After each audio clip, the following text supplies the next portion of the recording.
Hello అండి, అందరికీ నమస్కారం. మన తెలుగు సాహిత్యం ఛానల్కు స్వాగతం. ఈరోజు నేను చదవబోయే కథ పద్మలత జయరాం గారు రచించిన పాడకే ఓ కోయిల. ఈ కథ ఆంధ్రభూమి సచిత్ర వారపత్రికలో ఫిబ్రవరి 12, 2004 సంవత్సరంలో ప్రచురింపబడింది.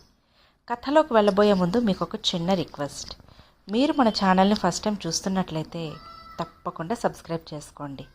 ఇక కథలోకి వెళ్దామా? జీవితం ఓ అనుభవాల దొంతర. సుఖదుఖాల పరదాల మాటున పొంచి ఉన్న జ్ఞాపకాలు నిరంతరం తొంగి చూస్తూనే ఉంటాయి.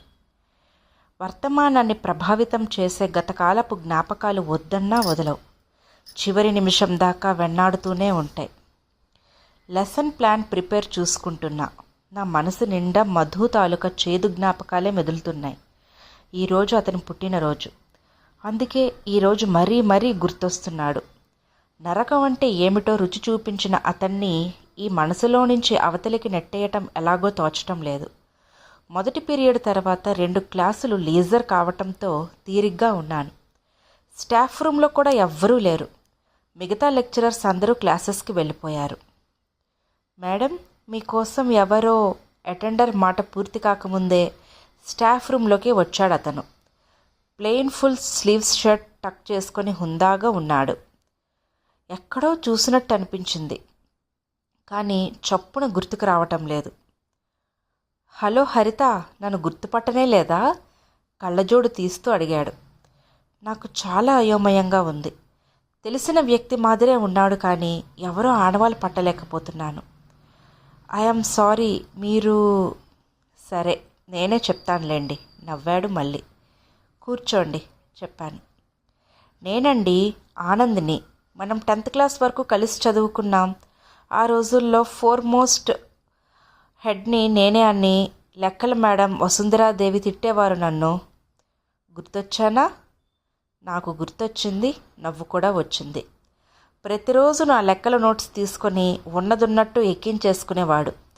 హిందీ కాపీ మొత్తం తెలుగు లిపిలో రాసుకొని చదివే మొద్దబ్బాయి ఆనంద్. అప్పటికి ఇప్పటికీ ఎంత మార్పో. నువ్వా? చాలా మారిపోయావు ఆనంద్. అసలు ఎలా తెలిసింది నా గురించి? 15 ఏళ్ళు గడిచిపోయాయి కదూ.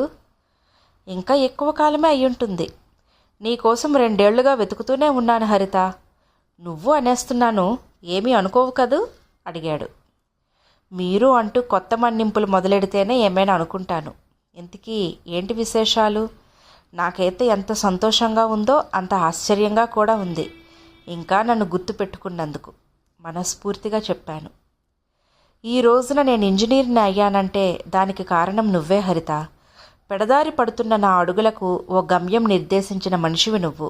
నిజం, నేను ఈ పొజిషన్కి వస్తే సంతోషించే వాళ్లల్లో మొదటిదానివి నువ్వే అన్నావు ఆ రోజు. నీ కళ్ళల్లో ఆ ఆనందం చూడటం కోసమే నేను కష్టపడి చదివాను, ఉద్యోగం సంపాదించాను. అప్పటి నుంచి వెతుకుతున్నాను నీకోసం. అనుకోకుండా నీ ఫ్రెండ్ రజనీ కనపడింది. తన ద్వారా నువ్వు ఈ కాలేజీలో లెక్చరర్గా ఉద్యోగం చేస్తున్నావని తెలిసింది. నన్ను కలిసిన ఉత్సాహంలో గడగడా చెప్పుకుపోతున్నాడు ఆనంద్. అతని కళ్ళల్లో ఇంకా అవే మెరుపులు. 10వ తరగతి చదివేటప్పుడు ఉన్న అమాయకపు రూపానికి ఈనాటి హుందాతనానికి మాత్రం బోలెడు వ్యత్యాసం. నాకు స్కూల్ పరిసరాలు గుర్తొస్తున్నాయి. క్లాస్ రూమ్లో అల్లరి గుర్తొస్తోంది. తెలిసి తెలియని వయసు, ఎదిగి ఎదగని మనసు, ఆ రెండు ఒక్కచోట ఉండనీయక తొందర. తన క్లాసులో ఎప్పుడు ఫస్ట్ ర్యాంకరే. సహజంగానే టీచర్లందరికీ తనంటే అభిమానం. అందుకు పూర్తిగా వ్యతిరేకం ఆనంద్. తమ క్లాసులో 40 మంది ఉంటే కేవలం 7గురే అమ్మాయిలు. మిగతా వాళ్లల్లో చదువులో మొద్దబ్బాయి, అల్లరిలో మొదటబ్బాయి ఆనంద్. టీచర్లందరూ అతన్ని తిడుతూ ఉంటే తనకి బోలెడు జాలేసేది. అందుకే అతనికి తన నోట్సులు ఇచ్చేది. 6 నెలల పరీక్షలకు ముందు తన సైన్స్ నోట్స్ అతనికిస్తే అందులో ఓ లెటర్ రాసి పెట్టాడు ఆనంద్. ప్రియురాలైన హరితకు, నువ్వంటే నాకు చాలా ఇష్టం. నీకు కూడా నా పట్ల ఇష్టమని నేను తలుచుకున్నాను. ఎందుకనగా నువ్వు నీ పుస్తకాలు నాకు ఇచ్చటయే కాక పరీక్షల యందు కూడా నన్ను నీ జాబు పత్రము నుండి కాపీ కొట్టనిచ్చుచున్నావు. నా స్నేహితులు కూడా నువ్వు నన్ను ప్రేమించుచున్నావని నమ్మకముగా చెప్పినారు. మన నాన్-డీటెయిల్లో ఉషాకుమారి, అనిరుద్ధుల వలె మనము కూడా ప్రేమించుకొని పెళ్లి చేసుకుందాం. నీ జవాబు కొరకు నేను ఎదురు చూడగలను. ఇట్లు నీ ప్రియాతి ప్రియుడు ఆనంద్. పిఎస్. ఈ లేఖను మీ అమ్మా నాన్నలకు టీచర్లకు చూపిన ఎడల నేను మన స్కూలు పక్కనే ఉన్న రైల్వే ట్రాకులపై తలపెట్టగలను. గ్రహించగలవు. స్పెల్లింగ్ తప్పులున్నచో సరిచెయ్యగలవు. నిండా 15 ఏళ్ళు లేని ఆనంద్కి ప్రేమేంటో పెళ్ళేంటో నాకు అర్థం కాలేదు. అతను రాసిన తీరుకి నాకు అప్పట్లో తెగ నవ్వు కూడా వచ్చేది. అతన్ని ప్రత్యేకంగా కలిశాను. నీలం రంగు స్కర్ట్లో నేను, అదే రంగు నిక్కరు తెల్ల చొక్కాలో తను. ప్రేమికుడు కదా, అతనికి నా వయసు తప్ప పాపం తన వయసు గుర్తుకు రాలేదు. ఉత్తరం అతని చేతిలో పెట్టాను. ఆనంద్, నువ్వు రాసింది చాలా బాగుంది, కానీ డేటు ప్లేసు రాయలేదు, అడ్రస్ కూడా రాయలేదు నువ్వు. మనకి తెలుగులో లెటర్ రైటింగ్ ఉంది కదా, ప్రాక్టీస్ చేస్తే నీకు ఫుల్ మార్క్స్ వస్తాయి అన్నాను. హరిత, నేను నీకు రాసింది నిన్ను దిద్దమని కాదు, అది ప్రేమలేఖ తడబడుతూ అన్నాడు. అమ్మ బాబోయ్, మా అమ్మ వాళ్లకు తెలిస్తే ఇంకేమైనా ఉందా? అయినా నువ్వేమైనా ఇంజనీర్వా డాక్టర్వా? 10th క్లాస్ కూడా అవ్వలేదు, అప్పుడే ప్రేమ దోమ అంటావేమిటి? ఆయ్ అన్నాను కోపంగా. అయితే నేను ఇంజనీర్ని అయితే నన్ను పెళ్లి చేసుకుంటావా? దీనంగా అడిగాడు ఆనంద్. తప్పకుండా చేసుకుంటాను. ముందు ఈ 10వ క్లాస్ గట్టెక్కు, కావాలంటే నా బుక్స్ తీసుకొని చదువు అని వచ్చేశాను. 10th రాశాక అతనెవరో నేనెవరో, నేను అసలు అతను ఊసే మర్చిపోయాను. వీడేంటి ఇంజనీర్ ఏంటి అనుకుంటున్నావు కదూ హరిత, నవ్వుతున్నాడు ఆనంద్. బొద్దుగా ముద్దుగా ఉండే ఆనంద్ పొడుగు సాగాడు. చెప్తే తప్ప తెలియనంతగా మారిపోయాడు. నువ్వు రాసిన లెటర్ గుర్తొస్తే ఎప్పటికీ నవ్వొస్తుంది చెప్పాను. అది ఇంకా నా దగ్గర జాగ్రత్తగా ఉంది హరిత, ఈసారి వచ్చేటప్పుడు తెచ్చి చూపిస్తాను. ఇంతకీ నీ విశేషాలేమిటి? ఎలా ఉంది ఉద్యోగం? అడిగాడు. ఎన్నాళ్ల తర్వాతనో ఆత్మీయంగా మాట్లాడే వ్యక్తి కనిపించడంతో హాయిగా మనసు విప్పి మాట్లాడాను. బోలెడు స్కూలు విషయాలు కలబోసుకున్నాం. కాలేజీ చదువుల గురించి చెప్పుకున్నాం. ఉద్యోగంలోని సాధక బాధకాలు చర్చించుకున్నాం. చాలా రోజుల తర్వాత నా మనసు మాటల పల్లకి ఎక్కి ఊరేగింది. అణిగిపోయిన ఉల్లాసం ఉత్సాహం పెళ్ళుబికాయ్. 2 గంటల కాలం ఎలా గడిచిపోయిందో. మరో 2-3 రోజుల్లో మళ్ళీ కలుస్తానని చెప్పి వీడ్కోలు తీసుకున్నాడు ఆనంద్. ఇంటి గుమ్మంలో తాళం కప్ప ఎదురు చూస్తోంది నా కోసం. ఎప్పట్లాగే ఇంటి ఆవిడ గేటు తీసిందెవరా అని చూసి మళ్ళీ లోపలికి వెళ్ళిపోయింది. టీ కూడా తాగాలనిపించలేదు. ఆనంద్ అందించిన ఆనందం నా మనసుకు హాయినిస్తోంది. ఎప్పుడో కరిగిపోయిన బాల్య స్మృతులు కళ్ళ ముందు మెదులుతున్నాయి. నా ఆనంద్ నా కోసం వచ్చాడు. ఈ అనుభూతి నన్ను ఉయ్యాలలూపుతోంది. స్తబ్దంగా మారిపోయిన నా జీవన గమనంలోకి ఓ పిల్లతిమ్మెరలా అనిపిస్తోంది అతని రాక. మూడువారిపోయిన నా బ్రతుకులో చిరుజల్లులు చిలకరించి వెళ్ళాడు ఆనంద్. ఏదో మాట వరుస కన్న మాటని ఇన్నాళ్ళ పాటు మోసిన అతన్ని తలుచుకుంటేనే నాకు ఆనందం తన్నుకొస్తోంది. ఇప్పుడు నాకు మధు గుర్తుకు రావటం లేదు. అనుమానం పెనుభూతమై నన్ను అవమానాలు పాలు చేసిన నా మాజీ భర్త జ్ఞాపకాలు మరుగున పడ్డాయి. అగ్నిసాక్షిగా ఏర్పడిన వివాహ బంధం, అతని అహంకారానికి బలైపోయిన వైనం జ్ఞాపకం రావడం లేదు.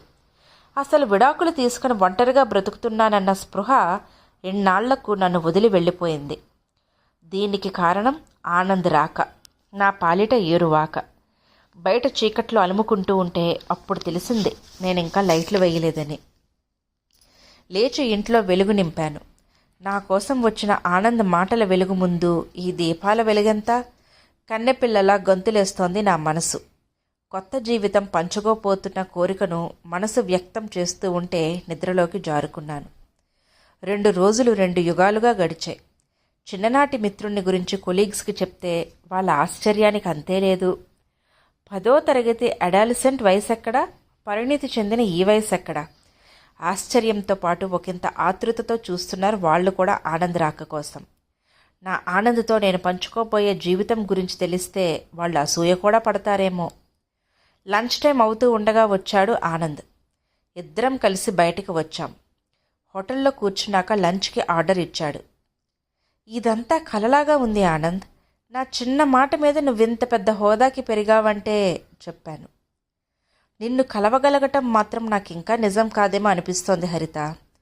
బై నిన్న నీ కెరీర్ విషయాలు తప్ప నీ గురించేం చెప్పలేదు. ఇంకా ఒంటరివేనా? పెళ్లి కాలేదా? పెళ్ళైనా ఒంటరినే. నోటిదాకా వచ్చిన మాటని ఆపేశాను. ఏదో చెప్పబోతుంటే అతనే అన్నాడు, ఇదిగో ఈ ఫోటో చూడు, ఈమె నా బెటర్ హాఫ్ శ్వేత.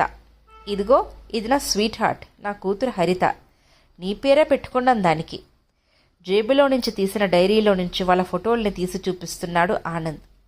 ఓ నిమిషం ఆగి మళ్లీ స్పందిస్తున్న గుండె తన ఆవేదనను బహిర్గతం చేయటానికి నా కళ్ళను వాడుకుంటూ ఉంటే ఆ అశ్రువుల్ని దాచటం కోసం తలను పూర్తిగా ఉంచి ఆ ఫోటోల్ని తదేకంగా పరిశీలిస్తున్నట్టు నటిస్తున్నాను. 15 ఏళ్ల ప్రాయంలో అతనిది అడాలసెంట్ ప్రేమైతే 25 ఏళ్లు దాటినా నాది అడాలసెంట్ ప్రేమే. రెస్టారెంట్లో రేడియోల నుంచి పాట వినిపిస్తోంది. ఇది వెన్నెల వేళయని, ఇది మల్లెల మాసమని అంటూ. ఆ కోయిల తొందరపడి కూసిందేమో, నేను మాత్రం చాలా ఆలస్యం చేశాను. వసంత మాసం దాటిపోయిందని మరచేపోయాను. ఇదండి కథ. ఈ కథ కనుక మీకు నచ్చినట్లయితే లైక్ చేయండి, షేర్ చేయండి.